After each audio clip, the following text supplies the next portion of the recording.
How's it going, lads? Jack here from Absoluteboxxing, back with episode 2. And we're joined again with Koo. How's it going? Hey guys, how's it going? It's going good. Yeah, can't complain. Yourself? Not too bad. Enjoyed the fights over the weekend. I'd imagine, yeah. So we'll jump right into it.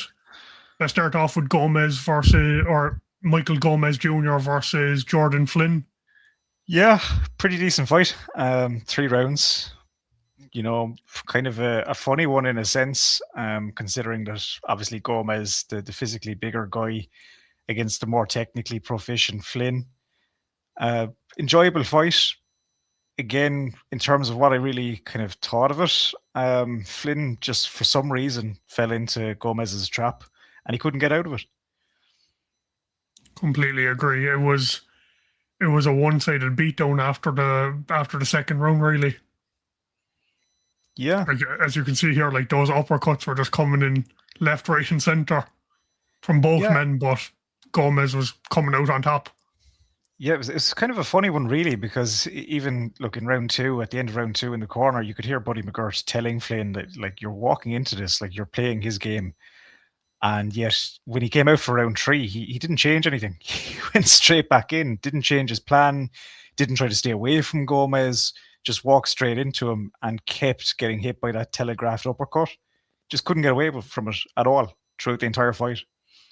Yeah, like Gomez Jr. went in there and like I met him before the fight, maybe like 2 or 3 hours before the fight, and he was just chilling around playing pool. Came over, chatted away to us, and like he guaranteed that it was going to be done before the 3rd round, or well, in the 3rd round or before, and he went in and did it. It's funny, really, just looking at it, because like even in terms of how the fight went, like the longer that went, the more that Flynn was walking into Gomez's uppercut anyway. So seemingly, even if it had gone a few more rounds, I can't see it ending any way different. You know, it was pretty obvious that Gomez knew what he was doing and was just kind of grateful that Flynn fell into it. I think if in all honesty, if Flynn could stay away from him, he was the better technical boxer, but he just didn't utilize it. Not at all. Like Gomez was just throwing full power the whole time. And I think if he did stay away from him, like he would have gassed him out, or he would have gassed out after a couple of rounds, but maybe, there was no letting up.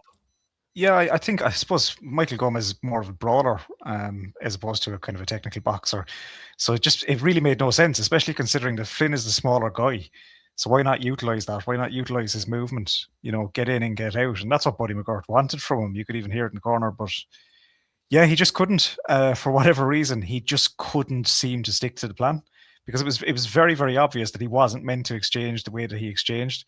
And for a guy that doesn't exactly have very much power either, it just didn't make any sense to stay on the inside. Just a strange, really strange approach. Really hard to get your head around why he fought the way he did.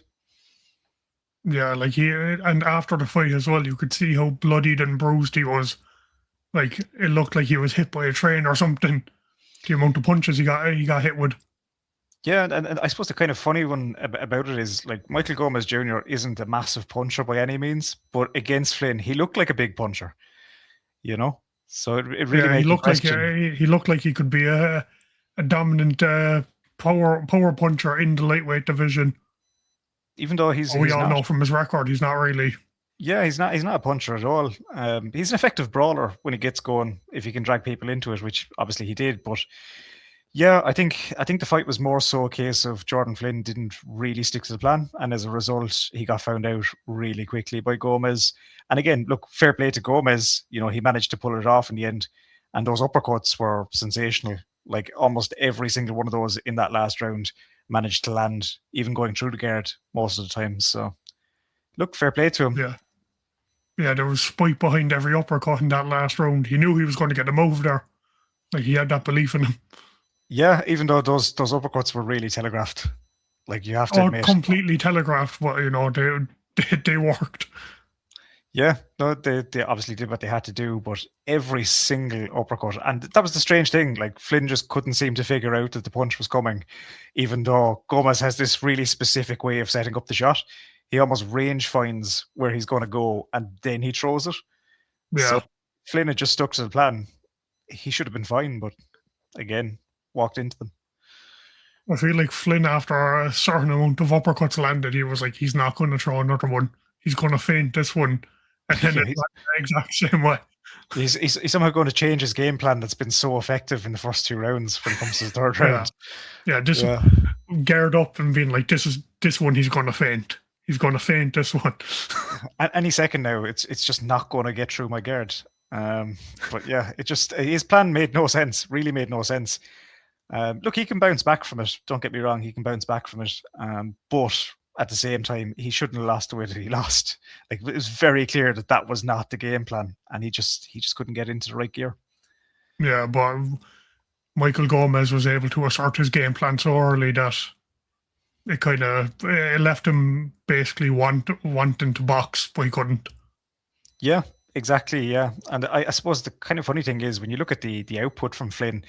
I mean, just based on output alone, I personally actually had him up on the cards after the first 2. I did think that Gomez had the cleaner work, but at the same time, I didn't think his output was as high as Flynn's was. Now, a lot of Flynn's stuff was landing on the guard anyway, but at the same time, I suppose it just depends on what you're looking for. But personally, I thought Flynn's output would have had him up on the cards. But obviously, look, it didn't go to the cards, so it didn't matter in the end anyway. Yeah, it didn't matter at all. At all. Yeah, so on to the next fight. Liam Davies versus Grandelli at featherweight.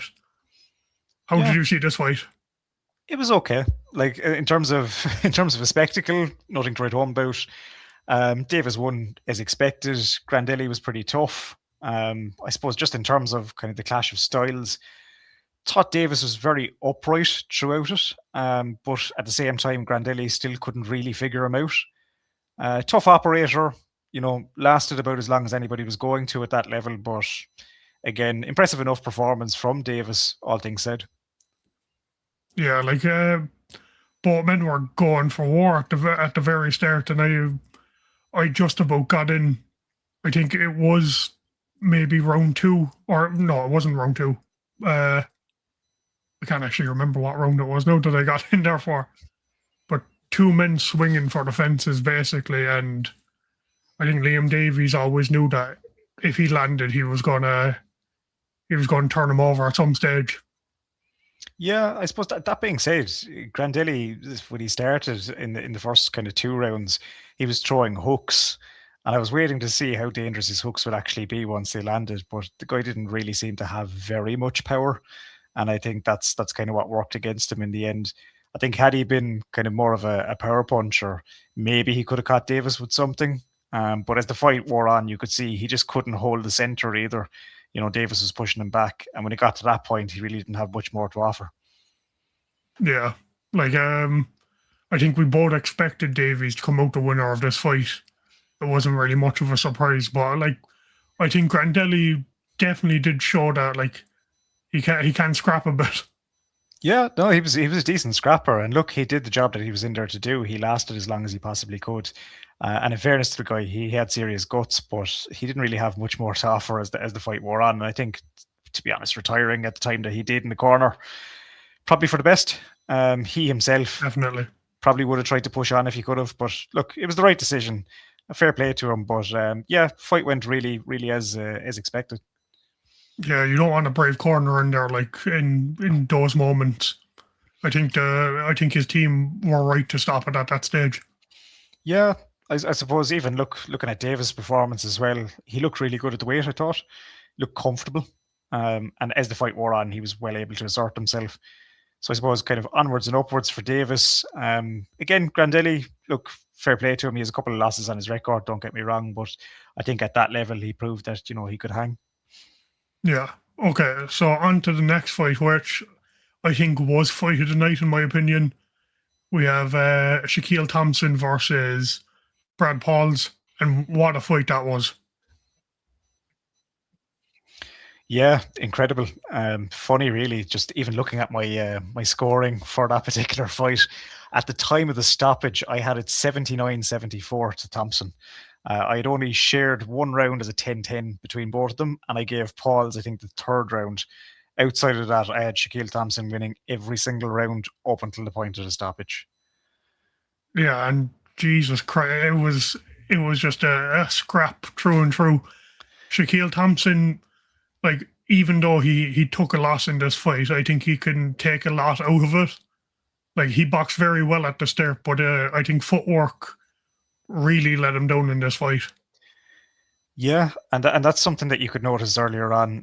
Shakiel Thompson's footwork is a bit strange. Don't get me wrong; he moves well, but at the same time, he seems to have a little bit of a quirk in how he moves. He tends to reset himself quite a bit and kind of trip a little bit over his legs. So that's something that, look, he'll have to work on going forward, because it just seemed that every time that Paul has landed with a solid punch, it did kind of shake Thompson a small bit, and not in terms of like putting him to the floor or anything like that, but it seemed to put him off balance. So maybe that's something for him to look into. But overall, it was a good performance up until he got handled. Yeah, and I think we were all expecting him to come out with a win, Shakiel Thompson, after that many rounds of being up, like. And I think the only thing that let down Brad Pauls in the rounds earlier, like as we discussed that night, was the output. And I think in that the ninth round was the stoppage? Yeah, so it was a TKO in the ninth round. Yeah. In the ninth round, yeah. In that ninth round, there's videos that have come out since of Brad Paul's corner basically telling him you have to pick up the output, you need to start throwing a bit more, and he went out and did it and got the win. Yeah, look, to be fair, I thought Pauls looked confident throughout the fight, even though he was definitely behind. I mean, you couldn't debate the fact that his output was not nearly as high as Shakiel Thompson's. But at the same time, every time that Paul managed to land a shot, you could see that it stuck. So he didn't look out of it by any means. He never lost his power throughout the fight either, obviously, when you look at the ending. But yeah, I don't think he looked like he was losing his confidence as the fight wore on. So it's, in a sense, it's not really a surprise looking back at it to see that he managed to get the win. I suppose he got it in spectacular fashion, which probably wasn't expected, but you could see he still had his confidence going into the last couple of rounds. Yeah, like even when we look back at the second Nathan Heaney fight that he had, he does carry that power into the later rounds, and he proved it again last Saturday night. Yeah, I suppose just even looking back at it, because I've looked at the replay, like one thing you will say about Brad Pauls, he is a little bit flat-footed, and especially beside Shakiel Thompson, who was practically all over the ring, he looked particularly flat-footed coming forward. But at the same time, everything that he landed stuck. His output wasn't massively high, but at the same time, he had quality shots throughout. Not enough to win rounds by any means, but still enough to matter when it came to the outcome of the fight. So yeah, look, probably fight of the night, I would say. And I suppose even the ending, those clubbing rights to the head, Thompson was out of it. Completely out of it. And the way that Brad Pauls went about it and kind of just stormed his way down in the last round, and he was basically throwing everything but the sink at Shakiel Thompson, and to put him down in that way, you could hear all the fans that night, even a lot of Heaney supporters that don't like Brad Pauls, they were all cheering by the end. Yeah, it was an exciting fight, I suppose, with an exciting ending. But even the way that Pauls went about it, you could see he had a natural finishing instinct. Whereas I suppose for Shakiel Thompson, we don't really know if he has that overall. And I suppose just even in terms of a lesson, look, Shakiel Thompson can bounce back from that. It's not the end for him by any means, but a valuable lesson all the same. He can still be up on the scorecards and just get hit with the wrong punch, and that's the end of it. Yeah, it was a big step forward for him as well, like going from some of the fights that he has had in the past. This was a big jump up in class. Yeah, 100%. Even we were saying last week that there wasn't a whole lot of Shakiel Thompson footage out there to actually watch prior to the fight, so we didn't know a whole lot about him going into it. Did know that he had good movement, and again, look, he showcased that. But in terms of, I suppose, finishing instinct, he's not much of a puncher by any means, and obviously enough Pauls is to some degree. So again, look, that worked against him. But I suppose going forward, I don't know what I call Shakiel Thompson chinny necessarily. I think he just got hit with the right shot, and that was it for him. Yeah, right shot at the right time and off balance as well. It's not gonna help anyone. Exactly, yeah. And look, to be fair, his punch output was pretty good. He was throwing from angles. He looked good on his feet for the most part, except for when he would reset from time to time. And it turns out it was kind of really, in one of those phases where he kind of was resetting that Paul's managed to get him. So he kind of got him a little bit off balance with the first knockdown. But after that, he wasn't able to recover clearly. All the same, look, I think Shakiel Thompson can come back from it. From Brad Paul's perspective, I suppose you're kind of really looking at going on to a world title shot potentially next. Yeah, what belt was that for? That was the IBF International, was it? I could be mistaken. Possibly. I'll be honest. I don't pay too much attention to these belts because there's just so many of them at this point. Yeah, Shakiel Thompson is ranked number 3 according to this on the IBF rankings. So it would be an IBF belt, I believe. Yeah, so even at that, like Brad Paul's fighting for an IBF belt next would be crazy, especially for someone from Cornwall. I don't think they've ever had someone fight, or I don't think they've ever had a British champion, which they do now because of Brad Paul's, and potentially a world champion. I think it's mad. Yeah, exactly. And sure, look, he has his own fan base. Even looking at the rankings, the kind of fights that are out there for him. Other people in his division, the likes of maybe Callum Walsh. Again, nothing really in that for Paul's, so to speak. So I don't exactly see that happening anytime soon. Aaron McKenna is another option, which wouldn't be a bad fight. I think Aaron McKenna is just on. I don't know what's actually happened to him. I think Mick Francis is his promoter, and he's doing a shocking job from what I've seen anyway, because we haven't heard of him since the Liam Smith fight. Yeah, he seems to have disappeared off people's radars a little bit. And I'm just looking at the guy there ahead of Shakiel Thompson, Etinosa Oliha. Just looking at his record, 22 wins, no losses, 9 knockouts. So again, not a whole lot of punching power. Might be an interesting fight. Yeah, but I think they want to, Frank Warren, I don't know if he's actually under Frank Warren's Queensbury promotion, or I think there's another Warren Boxing promoter that Brad Paul's assigned with, but they're going to want to get him a big fight now. They want to capitalize on him while they can, because I think he's 32 at the moment. Like, we don't know how long left he'll have. Yeah, and look, to be fair, even looking at the shape that he was in, he looks like he's in his prime. You couldn't argue that on Saturday. He looks like he's in his prime, and if he's going to get a world title shot, it should be now. It's really time for him to capitalize on it. Yeah, like I've seen him on Instagram now since 2024, since that first Heaney fight, and that man doesn't take days off. I see him nearly every day on his Instagram story training away, and he had a very unlucky year last year. I think there was like 2 or 3 fights that fell through, and then January of this year, the fight fell through again. I'm happy that he finally got the win, and he's on to better things. And actually, I was just looking at the timing as well, considering that Carlos Adames has actually fought, was it either last week or the week before? Maybe that's one that he could pursue. I don't think he's actually ranked by the WBC. Could be wrong. Might just look into it there now. With WBC though, they're going to change their rankings anyway. Well, inevitably, yeah. I mean, look, we all know what the WBC are like, but just looking at who's in the rankings there, he's not ranked in the top 10 with the WBC, but I wouldn't mind seeing the Carlos Adames fight. It just looks like such an interesting clash of styles. Yeah, it'd definitely be interesting. And I think with Brad Paul's training beside Denzel Bentley now, like they're sparring and all together, I think that's very interesting. Yeah, I suppose it adds a different dimension as well to Paul's, to be in there with Bentley on a regular basis. So who knows? Yeah, like he's probably the top man now in British boxing, Bentley. So to be sparring with him and training with him, in that sense, like, it's going to only build him up as well. True. Yeah, true. I think overall, just in terms of kind of where Paul's is at going forward, as we said, 32 years old, pretty much you could say that he's still in his prime. Looked fantastic on Saturday.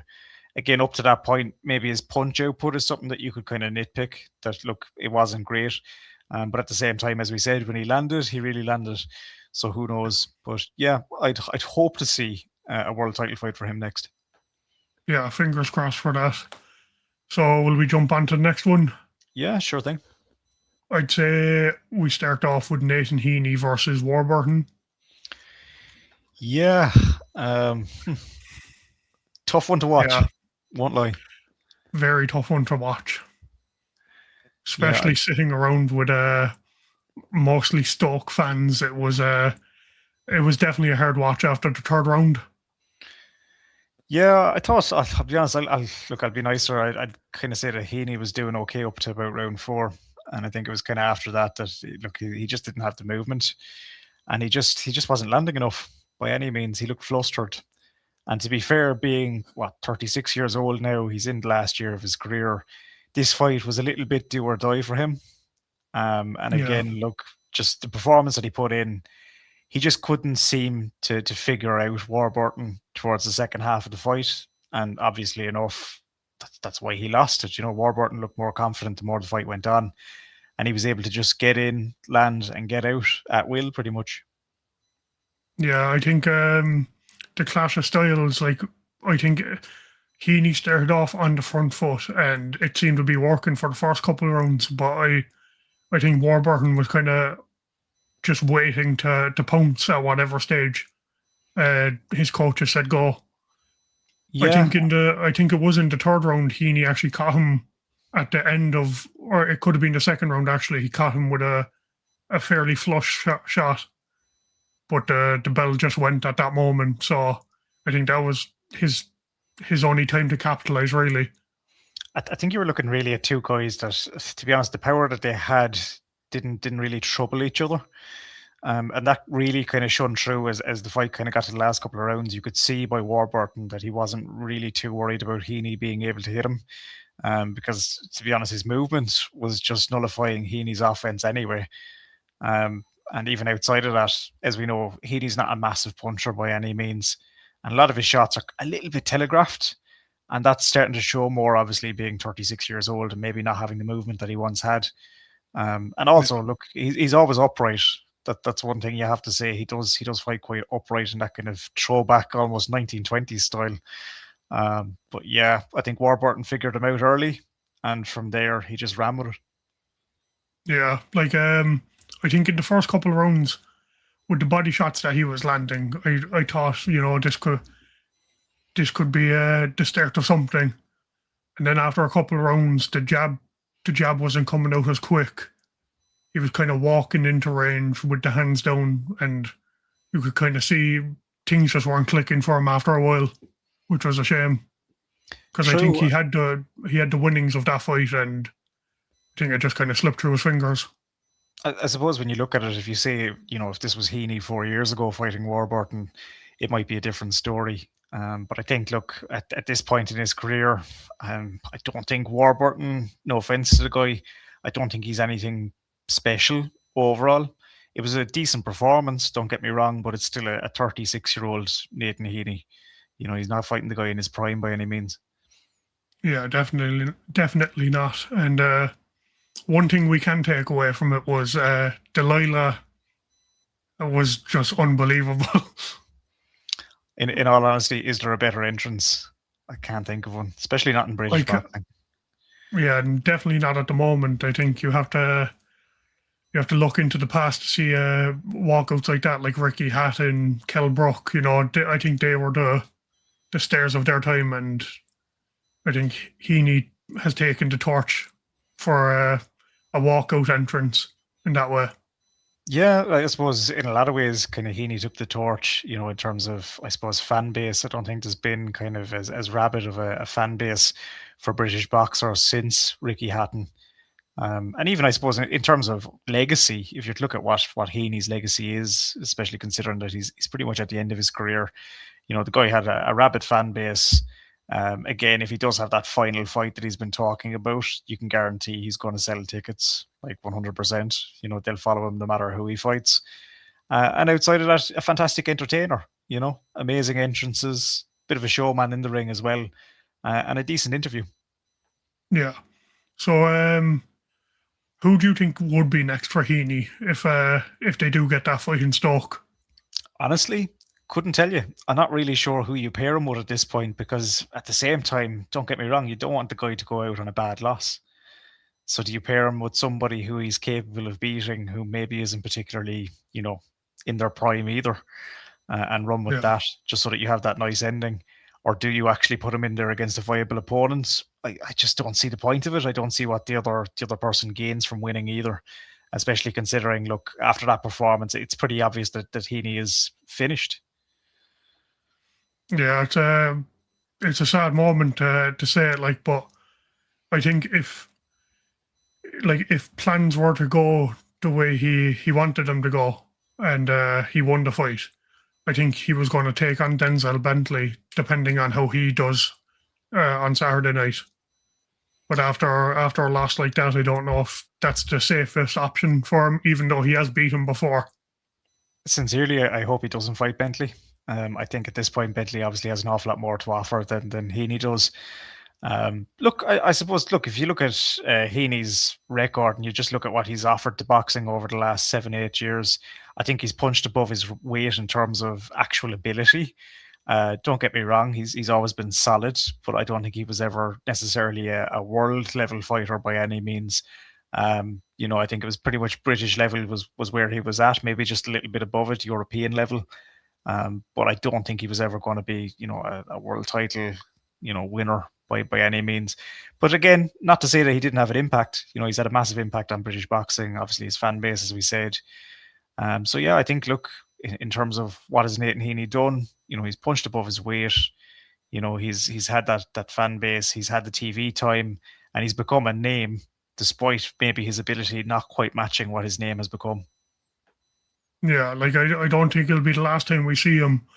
Hopefully they do get that Stoke fight on for him, and hopefully the opponent is chosen well for him, just to see him go out on a high. Yeah, look, again, I don't think there's anybody out there who wants to see him go out on a bad loss, and you don't want to see him offered up to somebody either for the record or for their come up. So I suppose, look, put him in there with somebody who's kind of at the same level, maybe close enough to the same age, and just leave them at it. Probably the best way to go about it. Yeah, because they're going to sell tickets regardless, like especially if it's in the Bet365 Stadium.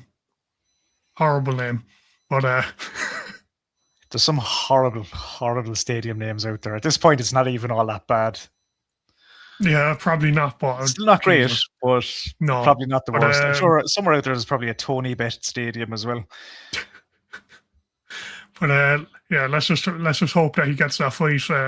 I think Frank Warren has promised it to him, so regardless of if he won or lost, I think that fight was kind of guaranteed. Yeah, and again, look, it's a pity that he's going to go into that fight on a loss, but at the same time, he's aware his time's up, so he might as well go out on a high. Yeah. Okay. Let's jump into the next fight that two of us got completely wrong. Looking back on Willy Hutchinson versus Ezra Taylor. I am convinced that we took one look at Willy Hutchinson's hairline and both assumed he was like 35 years old. For some reason, I thought he was 33. It was stuck in my head. I was on the same wavelength as you. I think this is honestly like the Tyson Fury situation.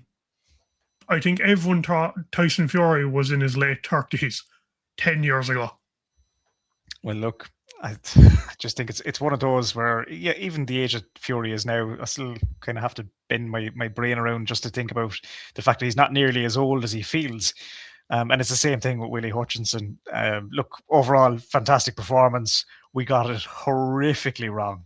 And I mean horrifically wrong. So bad. And the worst part is I've seen Hutchinson fight several times. You know, I know what he fights like. But in my mind, I just thought he was older. But look, he said he was going to win. To be honest, even there, you could not say that like Ezra Taylor is older than him. Willy Hutchinson is a it very doesn't make mature sense. 27. Let's just say that he's a mature 27, right? He's seen things. Oh God, we're never going to interview with him. No, well, you never know, especially considering that Simon Jordan can't box eggs in Tesco. No, he just can't box in Tesco. There was no mention of eggs. No eggs. He just can't box in Tesco. Just can't box in Tesco. Whatever that means. Interesting. But yeah, I think Ezra Taylor was just lacking on the night boxing experience, only coming in with 13 fights under his belt. I think it was a big step up, and I think I think his team were ready to risk it, gamble a bit, and it didn't work out with him on the night. I think looking at the fight, I thought Taylor looked very one-dimensional. I thought he looked very tight. As in he wasn't really throwing effortlessly. It looked like everything was kind of draining him almost a little bit, trying to figure Hutchinson out. And again, that's credit to Hutchinson because of his awkward style, as we said, and just the way that he boxes in general. Slightly reminiscent in a sense of James Toney, maybe not at that level by any means, but again, he's well able to trade on the inside. He's well able to step out, and then of course he switch hits. So not an easy person to be in there with, but I just felt that Taylor looked out of ideas pretty early on, and nothing changed. You could see that Hutchinson was actually enjoying it towards the end of the fight that he was in there. Yeah, I thought the layoff as well was going to be a big factor in that fight, but definitely wasn't. I think if it went down in the initial days, I think it probably would have actually been in favor of Taylor, but at the end of the day, the boxing ability was completely different with both men. There was a jump in skill gap between Taylor, and I think on the night that's why he was lacking the most was a boxing IQ. It's funny, there was concerns about Hutchinson's stamina. We'd mentioned that the last time, and to be honest, that's probably the best he's ever looked going into later rounds. So look, he proved everything that we said about him wrong. But just in terms of, I suppose, how Taylor approached the fight, it just seems strange that he kind of stuck to, trying to land the jab, trying to utilize his movement. But in the end, he just looked completely out of ideas and nothing changed. That being said, Hutchinson's performance was excellent. Even just looking at my notes here, I had it scored 99-93 for Hutchinson. So pretty much almost a shutout in favor of Hutchinson, which is something that last week I wouldn't have thought imaginable. I thought Taylor would have just had too much for him, especially considering that, look, in Taylor's previous fights, he kind of has a swarming style where once he does get on top of somebody, he keeps going. He never got into a position to be able to do that with Hutchinson. Yeah, he wasn't able to get him in one position for long enough, and he's just a slippery character, to be fair, Hutchinson. He was just able to box and move on the back foot for as long as he wanted to, really. Yeah, and he's just so unorthodox, just the way that he fights. He's kind of like an Ingle gym fighter in that sense, where he does the switch hitting, and then he has that little bit of a walk around the ring that he does, where he'll step out of an engagement. Yeah, a bit of a showboat. Yeah, just go for a stroll around the ring, have a little think for himself, and then come back in to exchange. It looks bizarre, to put it lightly. It looks really bizarre, but Taylor wasn't able to figure him out. He wasn't able to kind of utilize that, I suppose, kind of complacency almost against Hutchinson. And even just as we said, in terms of the way that they fought, Hutchinson looked loose. He looked comfortable. He looked like he was enjoying himself. He looked like he was almost fighting rhythmically. Whereas if you look at Taylor, he was very wound up. He was kind of predictable as well. Despite he was very tense in there, and I don't think it worked for him. If he just loosened out a bit, I think got the punches going, but every time he threw punches, they were missing by a mile, really. He didn't invest much into the body, I don't think. Not enough anyway to slow Hutchinson down by any means. Not at all. And even if you look at Taylor's face as the fight went on, he actually looked a bit discouraged towards the last couple of rounds. He kind of looked like he knew he couldn't figure Hutchinson out, and it was beginning to frustrate him. Yeah, I think that comes down to him, but his corner as well. I don't think they were giving him the the right instructions during the fight, and he was kind of left out there on his own by the end of it. Yeah, and I suppose the other side of it too, even in terms of output, like, don't get me wrong, I don't think Willy Hutchinson really throws all that much, especially if you compare him to Taylor. I thought Taylor's output was an awful lot higher, but at the same time, the quality work was coming from Hutchinson throughout. And you could even hear it on the commentary. You know, it was something that Adam Smith had mentioned, was that Hutchinson just looks so comfortable in there. And every time he lands, you notice it. Whereas when it comes to Taylor, yeah, he was landing quite a bit, but it was all in the gloves, or it was all missing. There was an awful lot of output, but it wasn't going anywhere. Yeah, like it was like a second home for Willy Hutchinson. The minute he got in there, he was basically like, "This is my ring, and I'm gonna box rings around you." You have to give the guy credit. Like, he has a massive mouth, right? He's not the easiest to listen to, but at the same time, he what he said was true. He was a level above Taylor, and that really shone through in the fight. Yeah, it was quite awkward that last moment where he's talking about Taylor to Taylor, and just like, I thought that was a horrible moment, because I feel like Ezra just wanted to get out of there, but he was respectable enough to sit and listen. Even as a spectator, it was a bit rough to watch, because, as you said, like, Taylor, he looked, to be fair, he had a facial expression on him like he could have strangled Hutchinson in that moment. But in fairness, he kept his composure. Obviously, very, very frustrated from having lost the fight. In terms of, I suppose, where do they go next? I don't know. Do I necessarily ever want to see a rematch of that fight, unless Taylor manages No, not to at get it up all. in the meantime? Yeah, it wasn't the most entertaining fight, but as a boxing purist, I think it was a very commendable fight. Yeah, it's not often that you see a fighter like Hutchinson who's that comfortable to just kind of sit on the inside and be able to exchange with somebody and just utilize his reflexes to that degree. So again, look, a pleasure to watch from a purist standpoint. But just in terms of kind of all-out entertainment, I just didn't think that Taylor had it in him to figure Hutchinson out, and I don't see how that changes if they were to fight again. Yeah, like after that fight now, and Hutchinson's last fight where he got a TKO, what's next for him? Do you see him stepping up past European level for world honors again? He has talked about undisputed. He says he's going to be the undisputed light heavyweight champion. You know, he's just gonna have to fight the likes of, you know, David Benavidez in order to do that. Again, look, I mean, Hutchinson's good. I'm still not sure we actually know how good he is. You know, up until last week, as I was saying, I thought he was kind of a European level fighter, and potentially a gatekeeper, assuming he was older than he actually is. But again, look, the world's his oyster. Who knows what he moves on to? I don't know if it's going to be a world title, to be completely honest.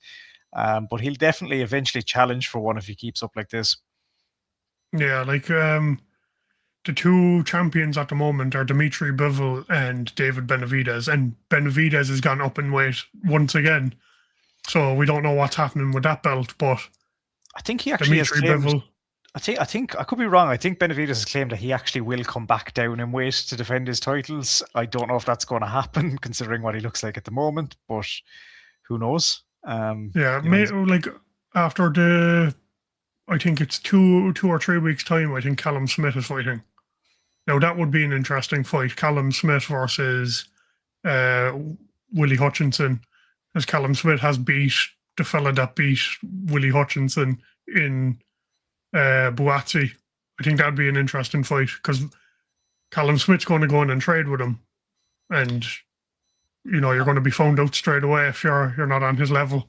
And that's what he does, right? He's an action fighter in a sense, I suppose. But in terms of, I don't know, styles clashing, I think Hutchinson would stay on the inside against Smith, and I think Smith probably won't, you know, start trying to fight on the outside anytime soon.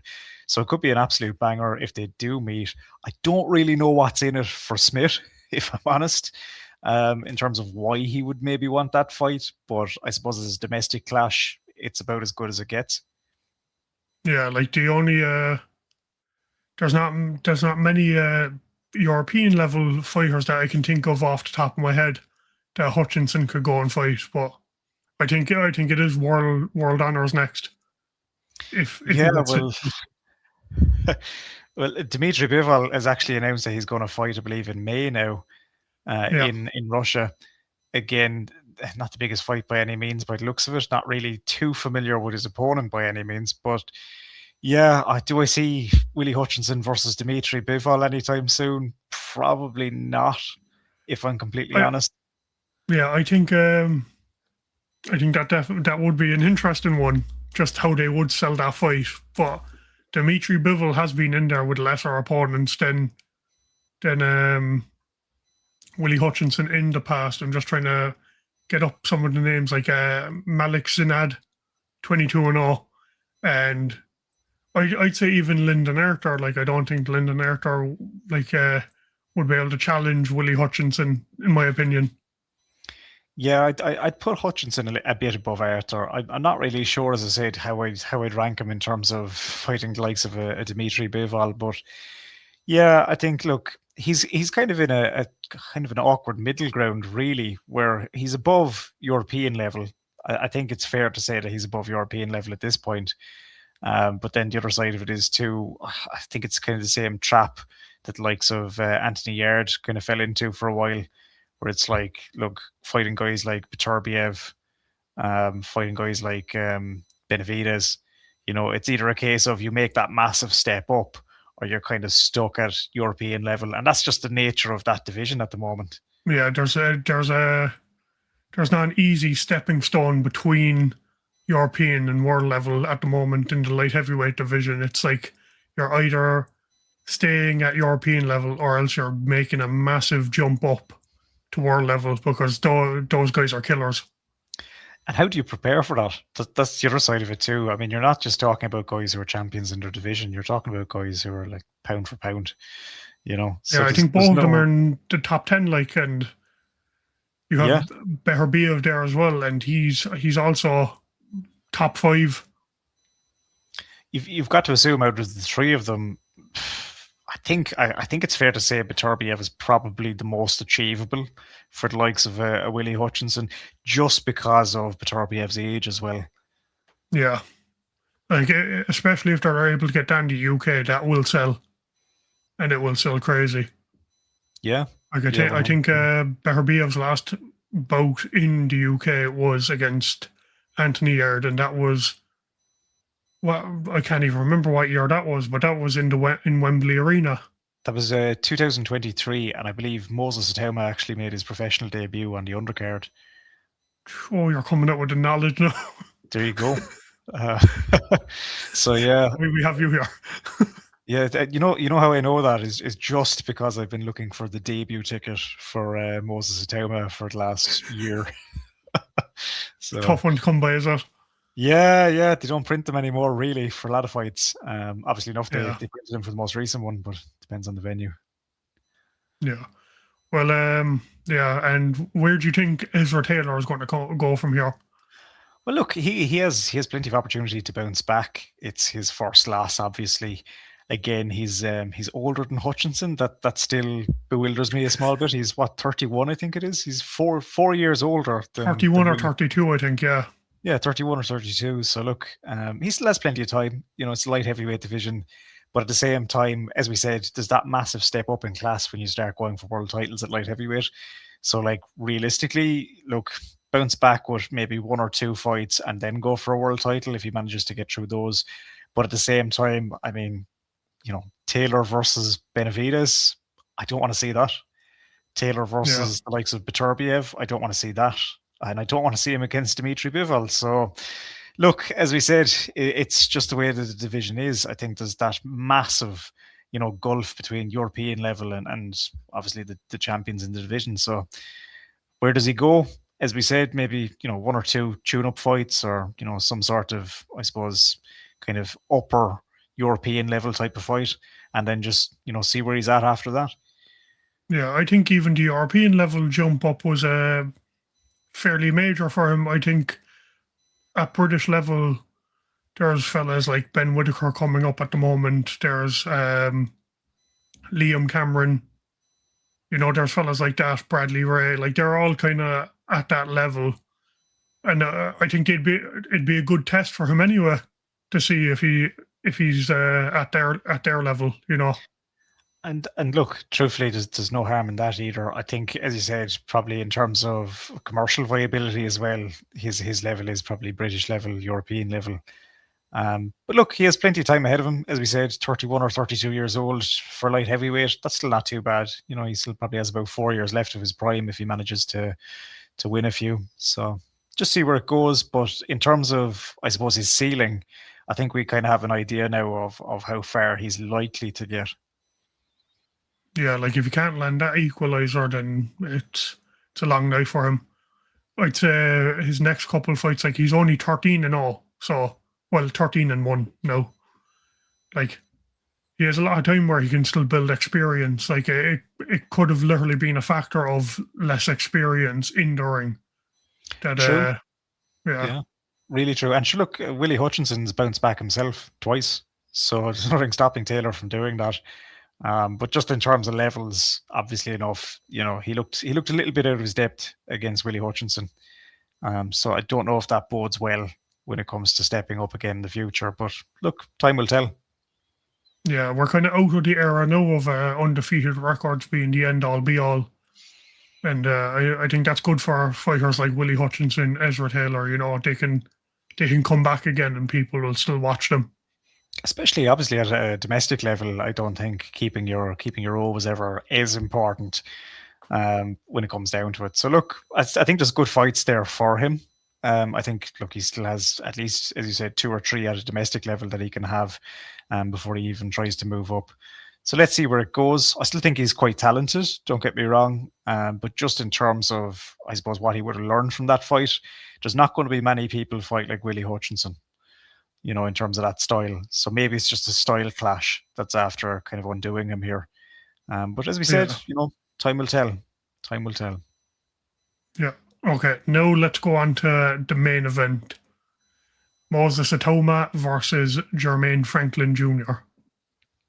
That fight was built up so much over the last maybe 6 months.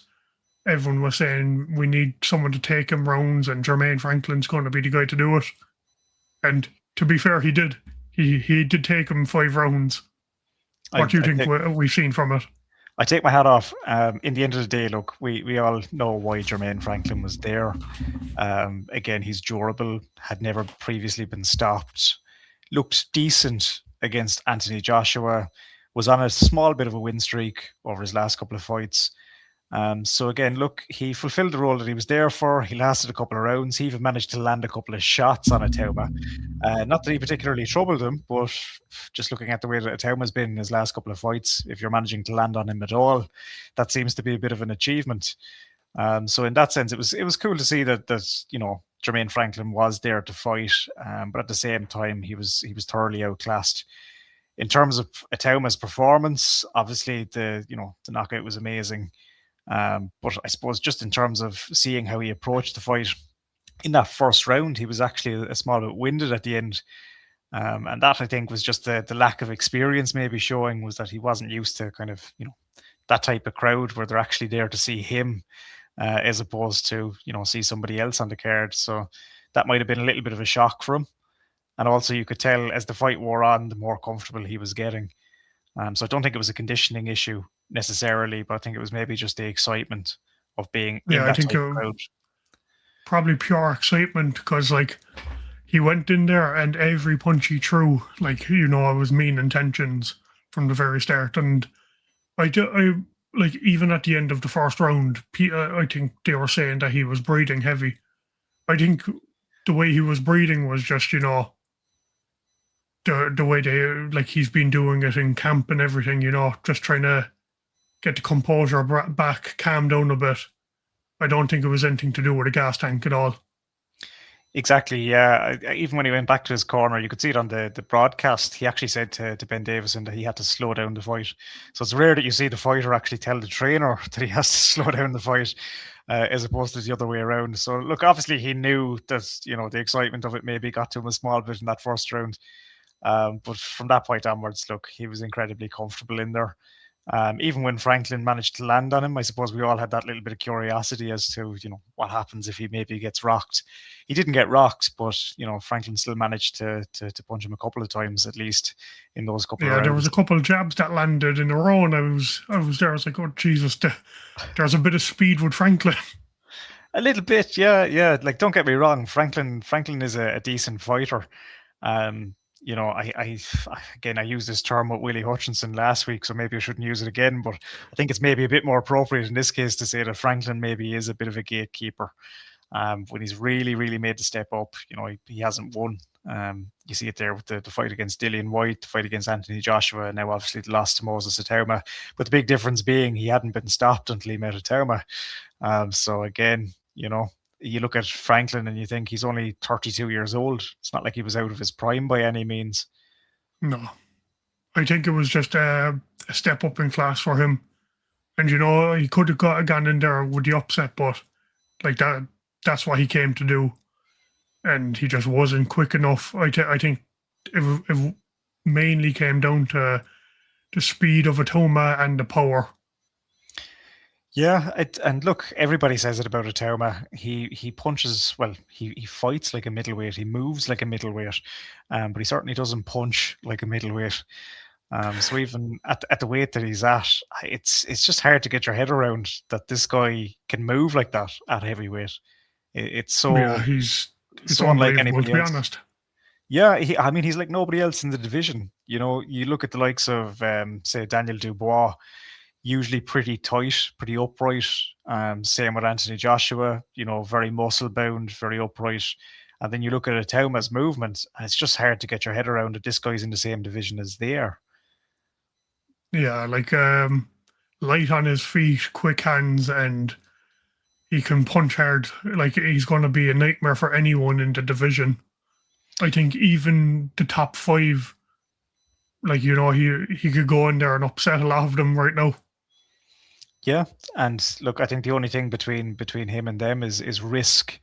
A lot of guys are not going to want to fight Moses Itauma because there's very little upside in the fight. Again, he mentioned about fighting likes of Filip Hrgovic. Obviously, Hrgovic is fighting Dave Allen. Low risk fight for him, I'd imagine. Whereas if he fights Itauma, what's there in it for him? If he beats Itauma's still 21 years old, right? So you can still say, well, he can come back.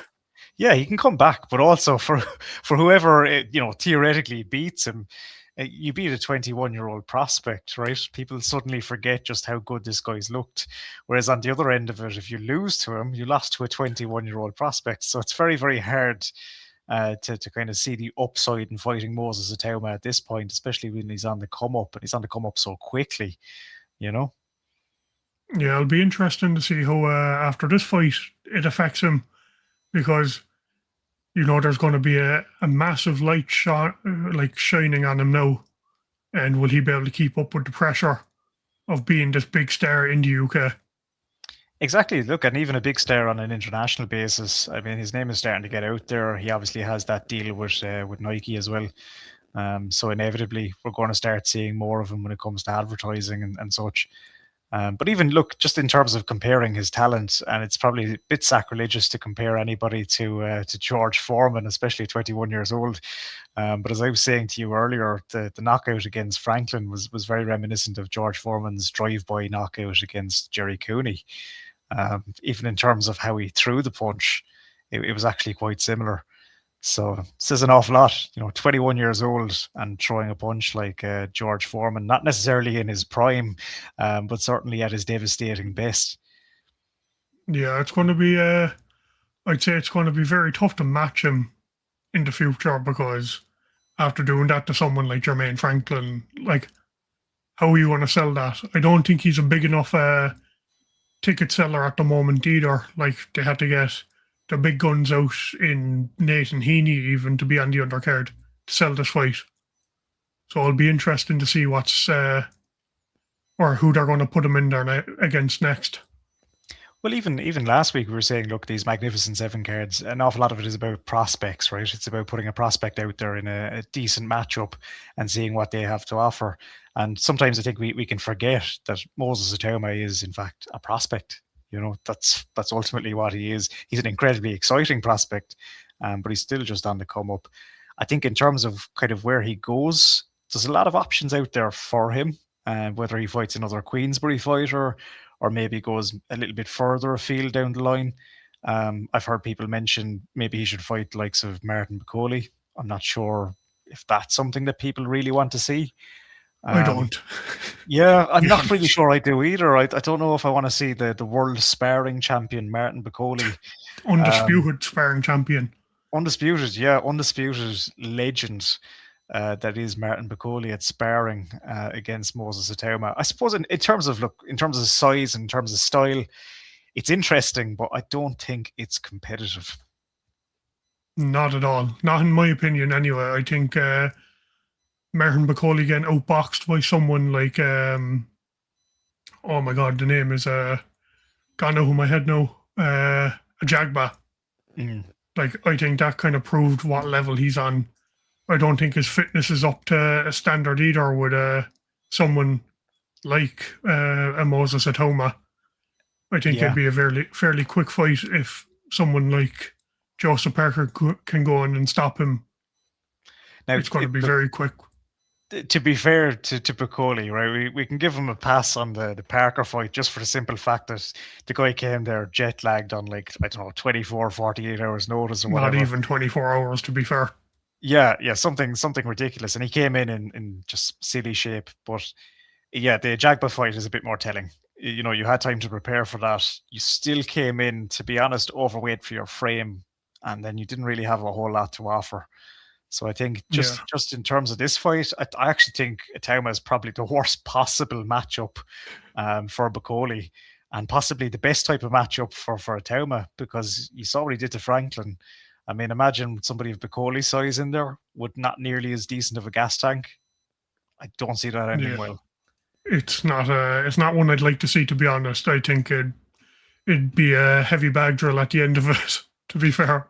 Yeah. I think when it comes to that type of fighter as well, they'll fall into Itauma's traps just because of his speed and his movement.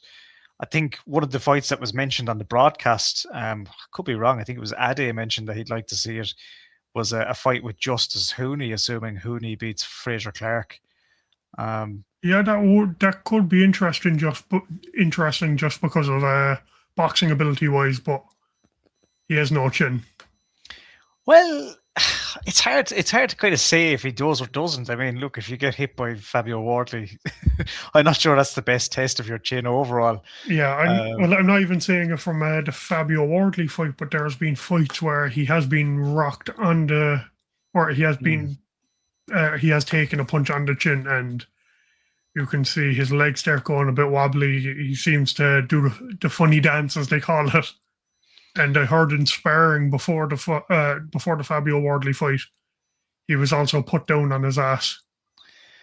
That's all rumors, but Yeah, maybe I suppose maybe a little bit of a glass chin then when it comes down to it. But in terms of technical proficiency, I still think he's a level above everybody else that Itauma has fought so far, including Dillian White. Obviously, Dillian White over the hill at this point, but I think Heaney, in terms of technical ability, isn't bad, and he's kind of a little bit like a chinnier version of Caballel. Yeah, I could see that in some ways. How do you think Itauma would fare against someone in the top five, like let's just say Hrgović, Dubois, Fabio Wardley, and the main man Usyk? I don't want to see the Usyk fight, if I'm completely honest. Maybe morbid curiosity kind of wins over a little bit. You do get kind of curious about it, but at the same time, I just don't think it's a fight that will ever happen, and I don't think it really proves much either way. I suppose in terms of maybe a fight with Daniel Dubois, that's the most likely, I think, to happen. Even if Dubois loses against Wardley, I could still see that happening. The fight with Wardley himself, again, that's up in the air, obviously, because they share the same trainer. Again, look, maybe Wardley could be tempted into it. I'd imagine he's the one that's going to lose Ben Davison if they do have that fight down the line.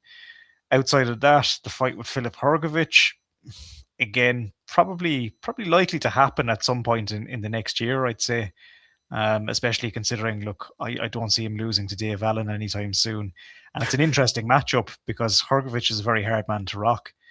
We saw that against the likes of Dubois. So, yeah, interesting matchup. But at the same time, it's really, really hard to see Itauma losing to any of these guys. Yeah, Frank Warren has said that he wants him back out in either June or July during the summer. Like, I don't think it's going to be another step up. To be honest, I think he might take a handy enough fight just to keep active, because for a prospect like himself, he has not been active enough, in my opinion. He's not been active enough, and I suppose the other side of it too is obviously with the bicep injury that delayed this fight. So maybe things could have been a small bit different. But yeah, as you said, I'm not really sure that the next fight is going to be a step above the likes of Jermaine Franklin, partially because of schedule as well. I'm not really sure how they're going to get in somebody in, I think it was May you were saying. Is it May or June or July? Is it something June like or July? June or July. Okay, maybe by June or July, but yeah, I just don't see it being a step up just yet. I know Frank Warren has said that Itauma is going to fight for a world title at some point in the next year. Again, is he saying that from the point of view of thinking that Daniel Dubois is going to potentially beat Fabio Wardley, or that Wardley might potentially split with Ben Davison in order to have the Itauma fight? Who knows? But there's going to be a lot of money put on the table for a Fabio Wardley fight, I'm guessing. I'd imagine, yeah. I mean, it's a gigantic fight, obviously. And in terms of styles, I mean, look, no one's going to fool themselves. I imagine even Wardley himself would say that he's not going to have the higher punch output against the likes of Moses Itauma, but there's always that risk that if he lands, that could be it. And we haven't seen Itauma tested like that yet, so we really don't know how he's going to respond. Yeah, like I wouldn't even say Franklin is in the top 10. He even pushing top 15, if I'm being honest. Like, he hasn't been the most active fighter himself. And coming off of his last win, which you can't even call a win really, because he was gifted a decision, it's hard to see what level Moses Itauma is still at. We can see that he's very technically proficient as a boxer. He's quick, has the power, but at what level will we actually see it become competitive with him? I suppose, look, at this point in time, one fight that we didn't mention that could possibly happen, because the guy just can't seem to get a fight with anybody, is Zhilei Zhang. Look, it's not a step up, really, I think, either. I don't think Zhilei Zhang is all that much better than Jermaine Franklin. Obviously enough, he has power, he has absolutely no stamina, and age is certainly not on his side. But in terms of a highlight reel knockout, if Itauma was to knock him out, which wouldn't be out of the question, you have to imagine they'll be seeing that in highlight reels for years to come. Yeah, I think that's a horrible matchup as a fan of Zhang. Horrific. Yeah, like especially the last fight, you could see the blueprint for how beatable he is by just going to the body. I don't think Itauma would do that. I don't think he needs to go to the body for a fight like that. I think he's so quick, he'd end up just laying him out on his ass. Kind of like the Marius Wack fight. I think he's just too quick for him. Reaction time won't be there for Zhang. I think, look, maximum you're talking maybe 3 or 4 rounds. Just for the simple fact. I wouldn't even say that. Well, look, Zhang has no gas tank. He's a big man. And in terms of landing, I don't think he's going to land anything on Itauma. No. Like, to be fair, look, because of his size and because of his stamina issues, he kind of does fight like he's underwater. It's like the man telegraphs his shots, right? You have to be right in front of him to receive one of them. And he's never fought anybody that has the type of movement that Itauma has. All the same, in terms of availability, that might be a fight that's available for Itauma, not necessarily a fight that is in any way beneficial for Zhang, or really proves anything about Itauma. But at the same time, you're talking kind of same level as Jermaine Franklin. It's somebody that's recognized on an international basis. And again, assuming Itauma knocks him out, it's a highlight reel knockout. I was, as you were saying that, I was thinking of other fighters in the top 10. Martin Bakole, I think he'll just stand there, and I don't think he has the fitness to even keep up with him. They all have the one-punch power, but they're not going to be able to land. I think F.A. Jagba would be an interesting fight, but he's with Zuffa, So that kind of takes him out of the equation completely. You have the likes of Hrgovic, which he was offered the fight last year and declined it because of money reasons. We have Frank Sanchez.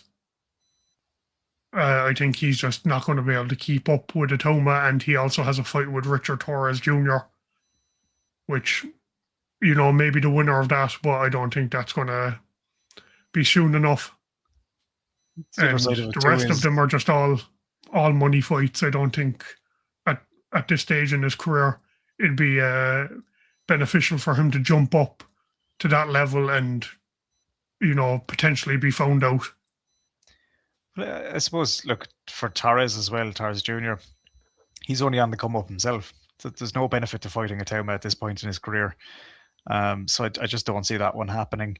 The fight that we're not mentioning is the potential of fighting Lawrence Okoli. Yeah.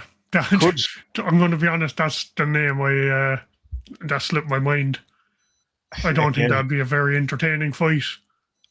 But it's funny though when you think about it, right? In terms of style, Lawrence Okoli is so awkward at times, and he knows how to utilize a clinch. Well, he certainly does. But again, in terms of people for Itauma to fight who is a viable opponent and is somebody who we're not quite sure how he might perform against, I think Okoli mightn't be a bad shout by any means. Maybe not this year. Maybe that's a fight that happens down the line if Frank wants to set it up for a world title. But all the same, it's fascinating. You just never know.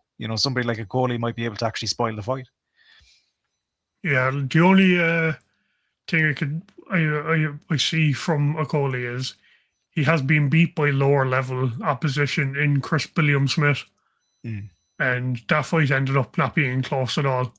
I think Itauma so quick he wouldn't get into a clinch with him. I think he'd be in and out with his movement. And I don't know, I think Okoli will just be left standing there basically, getting punched left, right, and centre, trying to land. Just like most of them, to be honest. I think it just comes down to speed at the end of it. And as they say, speed kills. But I suppose the other thing that you look at too is, look, there's all the Mike Tyson comparisons. Again, I mentioned this to you earlier. I absolutely hate when people say somebody's the next Mike Tyson. Come on, it's such a cliche at this point. But all the same, look, nobody saw Mike Tyson losing to Buster Douglas, albeit obviously Tyson had an awful lot of personal problems going into that. From what we can see, Itauma doesn't seem like somebody who's going to have those sort of problems anytime soon. Who knows? Maybe down the line, maybe if they get the people and the pressure could become too much for him, you never know. But I think he has a solid head on his shoulders. I don't think it'll come to that. Yeah. In terms of personality, it just seems that Itauma is going to be a little bit more of a Lennox Lewis and a little bit less of a Mike Tyson, and that might be for the better as well. Yeah, the only thing that I do see, Mike Tyson, he was a very quiet character at the start, and it was over the years he started opening up a bit more, becoming a bit strange. So it could happen to Itauma, but I don't think personality-wise it'll happen. Yeah, he seems like a pretty reserved guy. Obviously, things can change. Look, he's only 21 years old, but we won't wish him the life of Mike Tyson. Let's just say that. No, not at all. Exactly. If he's going to be successful, he has a good team around him as well. So exactly, yeah. And look, he seems fairly grounded. So look, assuming that he stays on the straight and narrow, as it seems he will, it's hard to see anybody beating him. And it's cliche to say even at this point, because you look at every other YouTube channel, you hear what every analyst says, you hear what every professional boxer comes out with, and everybody is just mirroring the same thing. It's going to have to be a seriously special talent in order to beat Itauma. Yeah, and maybe at this stage he hasn't even turned pro or has just turned over. That could, exactly. Like someone in Ireland like Adam Olanian. We don't know what level he's at yet, but in the future that could be a good matchup. It could be, again, really early days. For all we know, as you said, right now, either the person hasn't turned over into the pros Or for all we know, there's some 10-year-old out there who's going to be the guy that's going to beat Moses Itauma in 15 years' time. We just don't know. Yeah, well, I'm going to be honest. I don't think he'd be complaining too much if he gets a 15-year streak of unbeaten. And the problem is, he very well could have a streak like that. We don't know yet. He's still potential. And look, maybe time will prove us wrong. Maybe it's another Audley Harrison scenario, but I get the feeling it's not. I don't think it's that bad. Not at all. I don't see it going the David Price route or the Audley Harrison route. I just think the guy is just too naturally talented. Simply put. And like he only seems to be getting better and better. And like a lot of people are talking about his chin, but the best chin is the one that doesn't get hit. And he's out there not getting hit. So as long as he keeps doing it, it's all going to be hypothetical. That's it. Look, with the reflexes that he has, the speed that he has, it's very hard seeing him being found out, especially at this point in his career. Again, maybe down the line, but we're talking quite a bit of time down the line. If his reflexes start to fade, obviously we saw what happened to the likes of Roy Jones Jr. as his reflexes started to fade. Could it go down that route someday? Potentially, but look, it's really, really early days. We still don't know what direction he's going to go in. We don't know what sort of fighter he's going to turn out to be. And we don't know if he really is a reflex fighter either.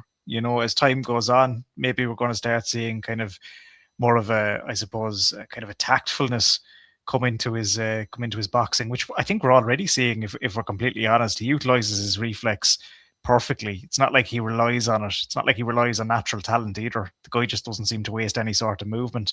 But at the same time, there's plenty of room for growth. As we said, 21 years old. Who knows who he's going to be at 25? Yeah, exactly. Like, I watched an interview with him recently from when he first turned over, and he wanted 18 fights in the first 2 years.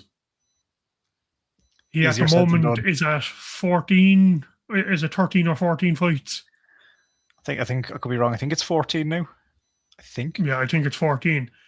And the opposition that he's had in those 14 fights has been a massive step up every time. So it just proves like the plan went out the window, and they obviously expected him to be at a different level by this age, and he surpassed that completely.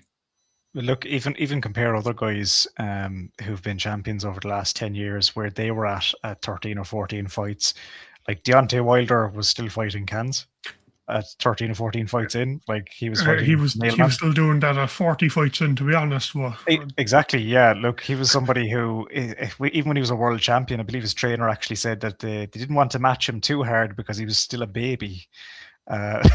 Even though he had a world title at this point, right? So they realized Wilder's natural ability wasn't all that even back then, which we'll get into later in the week.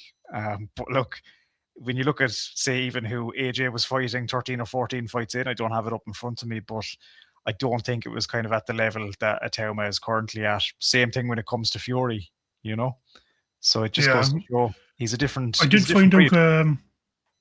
find out a new rule recently that I've never heard of, because I for the longest time was talking about him fighting for a British title, and I found out you can't fight for a British title until you turn 21.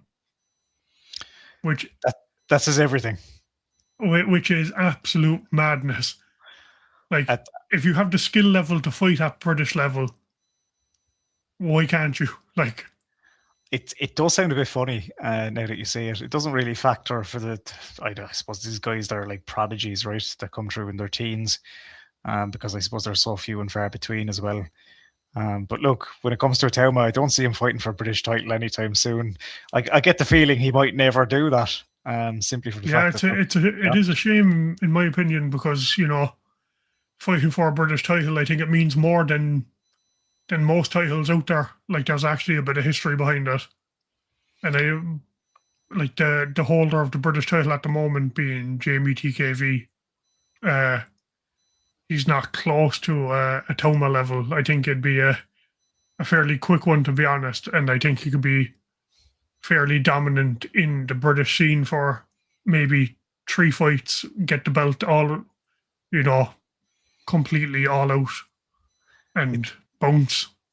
It'd be pretty But, hard to sell those fights as well. Like if you're knocking out Jermaine Franklin, a guy that's never been stopped by the likes of Dillian White and AJ, then who are you going to put in with, with Moses Itauma for 3 fights so that he gets a Lonsdale belt? Not exactly the easiest matchmaking by any means. I think there could be a small little tour that he does 3 months, 3 fights in York Hall. Back to back. Back to back fights. Just get him absolutely laying. He could lay out Jamie TKV, Dave Allen, and David Adelaide. Get that title. Bosh. Yeah, what a one-man prize fighter tournament. You know, just exactly. line the guys up, have them come in, you know, get it done in the one night. Why not? Out they go. Yeah. There's we'll your get him 18 fights in the month.